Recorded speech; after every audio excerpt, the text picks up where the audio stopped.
Luna! Celestia did not bound to her sister's side. Such a thing would be far too unbecoming, but she did trot faster until she reached her. I bring the suspicious news, dear sister. Luna looked at her sidelong, as if she had not expected such an effervescent greeting. Fine compliment be almost rash, sister. Dare I say even foolish? A strange thing indeed for thee, thou art commissarily concerned with appearances and how to maintain them. Pish-posh, Luna. Listen well to what I say, and heed not excitement until thou art aware of the cause. She was fairly dancing along with what Clover had told her, and related to every word to Luna. What thinkest thou of such a thing? Clover the clever half-created means to look back to the past? Luna gasped. Nay, star swirl and birded half-created it. Clover merely seeks to cast it on our behalf. He knoweth not to how long it may take. For hours between that terrible night, and now the stretch it long into days and weeks. Yet hath he given his oath to do all he can until the face of the accursed thief be revealed. Thinkest this not a wondrous thing, dear sister? It took a moment for Luna to smile. Indeed, Celestia, 'tis a wonderful thing indeed. How fortunate we are that Clover the clever hath blessed us with this appearance. Indeed, fortune hath finally smiled upon us. Celestia beamed. Think of it, dear sister. Soon the elements of harmony may be returned to us. But Celestia, what then will the Treaty of Griffonia? Didst thou not construct it chiefly because of the elements were lost and thy worries over our borders were sharpened? Are we then and to rearrange on our side of the agreement? What then for Equestria, if its rulers to be changeable? Celestia grimaced. She had not even considered the treaty in her delight.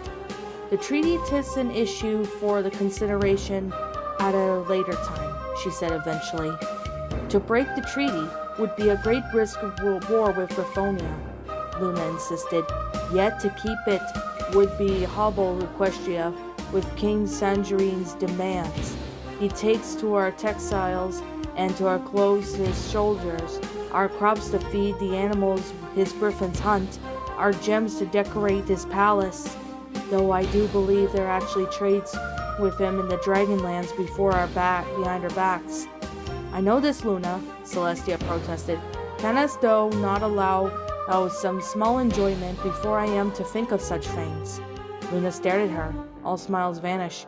A ruler cannot be permitted such joys while her country balances on participate she have created with her own quill. By treaty have allowed our enemy to grow fat and make allies of dragons, Celestia. And if the elements of harmony are returned to us, it matters not, Celestia disputed, her own happiness dwindling as her voice rose. For neither griffins nor dragons, nor great white bears may challenge Equestria if we hold the element's power. Thy sight remains short, Luna snapped. We cannot rely upon Clover the Clever's success, for it is not yet guaranteed. We must make plans, Celestia. Oh, and what proposals have thee? Celestia snapped back, not expecting an answer. A demonstration of our power, Luna said, almost before she had finished speaking. But the elements, Celestia began, are not the whole of our power, Celestia. I am the Moon Princess. Thou art in the Sun Princess. Not mere titles, but descriptions of what we may do. Say if I say we should show King Sangerine and his allies that challenge to Equestria would be a challenge to Sun and Moon themselves. Celestia was aghast. Though doth purpose to Sun and Moon as weapons, they remain ours to command, even without the elements, do they not? Luna demanded. To nurture the land only, not as willed as the weapons. The land would indeed be nurtured if we were to keep its enemies at bay. To use them thus would bring a disaster, Celestia gasped. unable to believe Luna was actually suggesting of such a course of action. To remove them from their orbits, to break the pattern of day and night, would, just the thought of what would happen made her shudder. The entire natural order of Equestria would be devastated. What would the point be taking in such steps to defeat their enemies? In the process, they wipe out their own citizens? Celestia shook her head empathetically. I will hear no more of such nonsense. 'Tis foolishness, Luna, mere foolishness. Yes, I had thought thee more shrewd and mindful of thy duties than that. Because my suggestion doth not meet with thy agreement, is to be discarded out of hoof? Luna snarled. Such a dotchery this is, with one princess set so much higher than the other. Luna, begone, Celestia. I am done with thee. Luna flared her wings as if to fly away, but she even lost some more feathers and could not get herself aloft. Instead, she stamped away like a truculent foal. Celestia wanted to go after her, to demand she see sense, but her hooves were frozen in place. Too later, she realized her guards had witnessed the entire exchange. She whirled around to see their faces averted and stoic. They might have been able to be made from where the white marble, for all the emotion they showed. Nevertheless, she dismissed them and retreated to her chambers, telling her hoof maidens to come back later. Still in her daywear, she stepped out into the balcony and stared up at the crescent moon. The sky was cloudy tonight in preparation for a thunderstorm tomorrow. She stared at the moon as if the answers to all of her problems lay on its distant surface. Oh, Luna, she murmured miserably, no matter what I do to bring thee closer, thy orbit grows further and further from my own. She hung her head and breathed out a sigh that seemed to come from the soles of her hooves. I did not think I should ever be so near thee, and yet so far away. They had always been so close as foals and fillies. It astonished her for things that could be so different now. Growing up in Canterlot, a settlement far north from Everfree, long before it was even called that, they had enjoyed their simple lives as simple Pegasi. Canterlot sat on the wide ledge far halfway down a cliff, as the elders who had built it believed there would be a few predators to be able to catch in defenseless ponies there without being spotted and beaten aback. And they were sheltered from the worst of the mountain weather. Commander Hurricane had called them fools for choosing a life so close to the ground when they could have just gone with her to the new city of Cloudsdale. But the Canterlot Pegasi would not be dissuaded. They had not known about the griffins. Why should they? Griffins live in Griffonia, not Equestria. Surrounded by destruction and death, two scared fillies had wormed their way into a crevice in the cliff face behind their house. No adult pony could have fitted, and their face they had stayed as griffin raiders lay to waste their home, their family, and everything they had ever known. When the griffins set light to what remained of the settlement, the heat had driven them deeper into the crevice, and they had emerged into a set of caves where they cried out their grief and stayed for several weeks, eating lichen and drinking from puddles of condensation. There had appeared to be no way out of the caves. At first, neither filly had wanted to leave. They were convinced that the raiders would be wanting them out of there, and they almost decided to live out the rest of their lives as cave dwellers who never saw the sky. Celestia rarely thought back to those fraught days when it had just been the two of them alone in the dark. Sometimes they would even find scraps of light and fly up to them, but inevitably the fissures would be too small even for their small bodies to fit through. Her spirits in particular had grown so low that one day she just lay down and refused to get up again. Luna had brought her whatever food she could find, even though she was starving herself, and dipped her wings into puddles to drip water into her sister's mouth, cajoling and pleading for her to keep going. Only Luna's loyalty and generosity had made her rise and eventually carry on. Finally, when they were so weak they could barely walk, they had found it. In retrospect, maybe it found them. Maybe the buzzing sensation that went through them through those last few yards or stopped them collapsing. Maybe what had compelled them to squeeze into the crevice in the first place was the call of the beautiful gemstones they had found embedded on the wall in what felt like the mouth of Tartarus.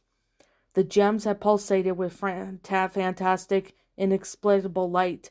The two fillies had felt instantly comforted and curled up beneath the glow in what they thought would be their final sleep, where they had shared much dreams that every time they had dreamed since it was paled in comparison. They had felt gemstones speak to them, and they had talked about back without question.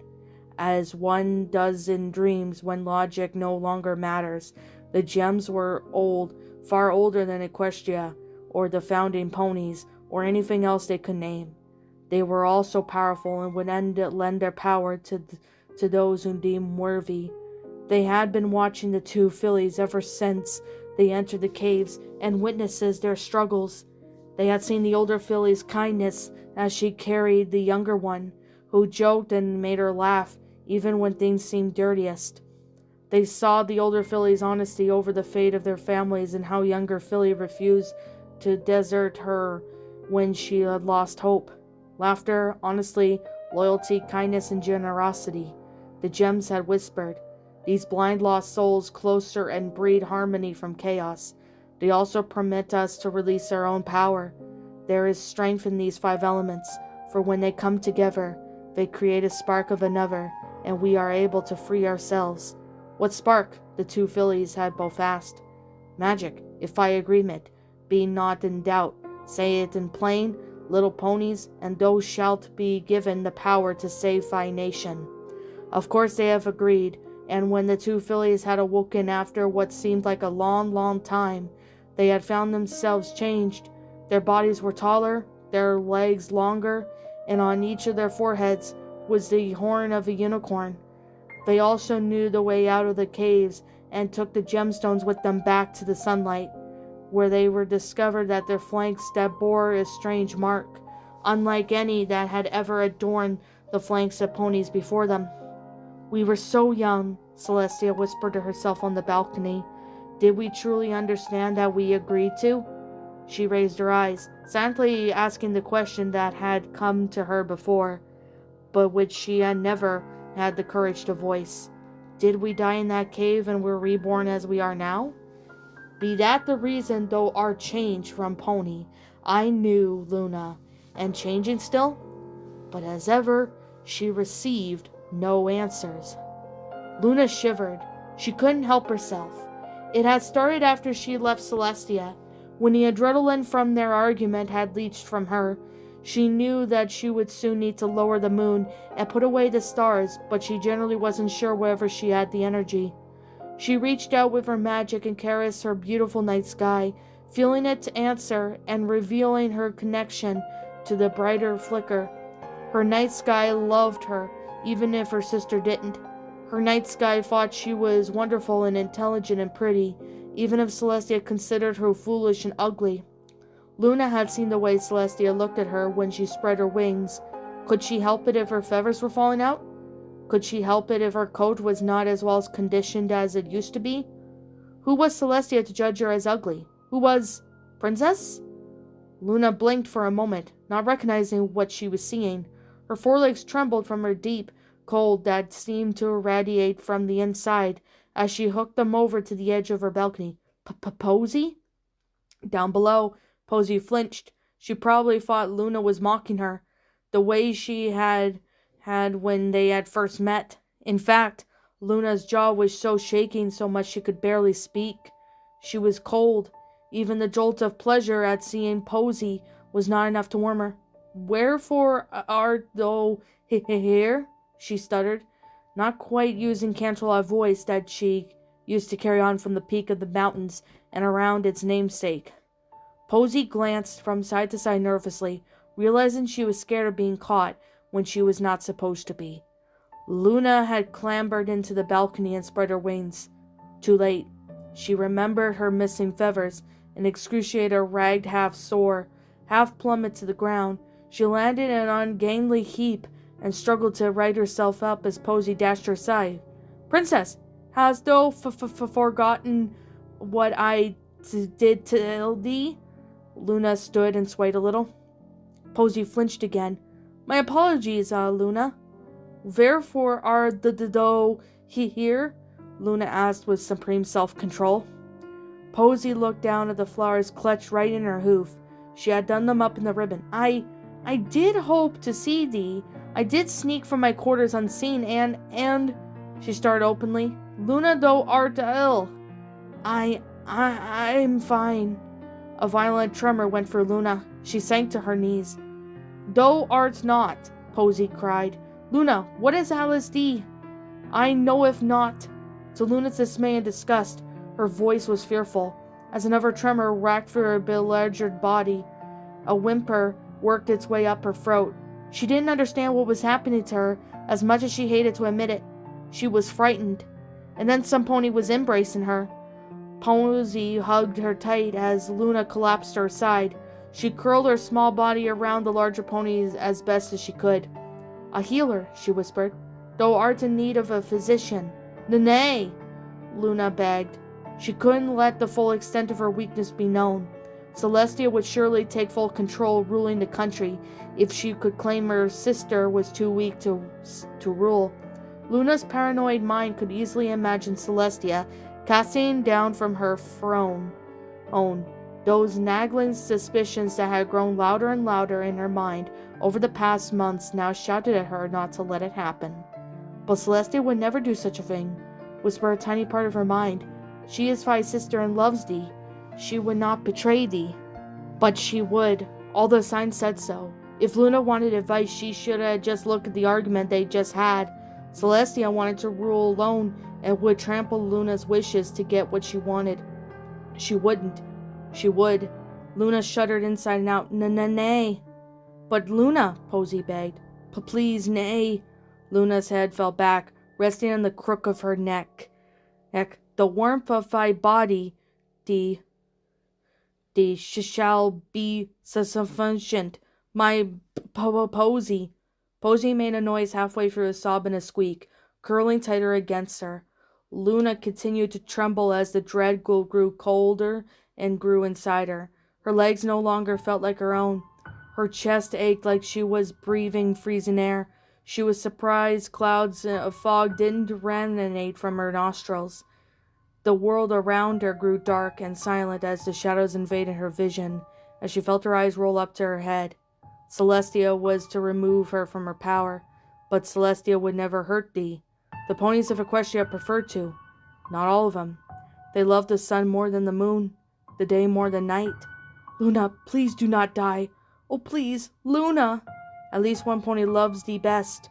Posey's pleading was the last thing Luna heard before the darkness took her. What's up, my pretties? It's the Lion Queen here. I want to appreciate you all for tuning into this video, and I do appreciate you guys supporting my video by giving this video likes and stuff. If you really enjoyed this video, be sure to leave a like, comment and subscribe if you're new, ring the bell for notifications to when I upload so that way you guys will get updated for whenever I upload.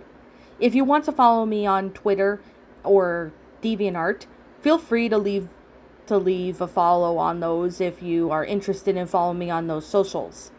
If you want to support my backup channel, known as Miss Dark Shigo, feel free to subscribe to it, as a link to that will also be in the About page section. And with that being said, and that being the case, thank you so much for watching, my pretties, and as always, please stay pretty.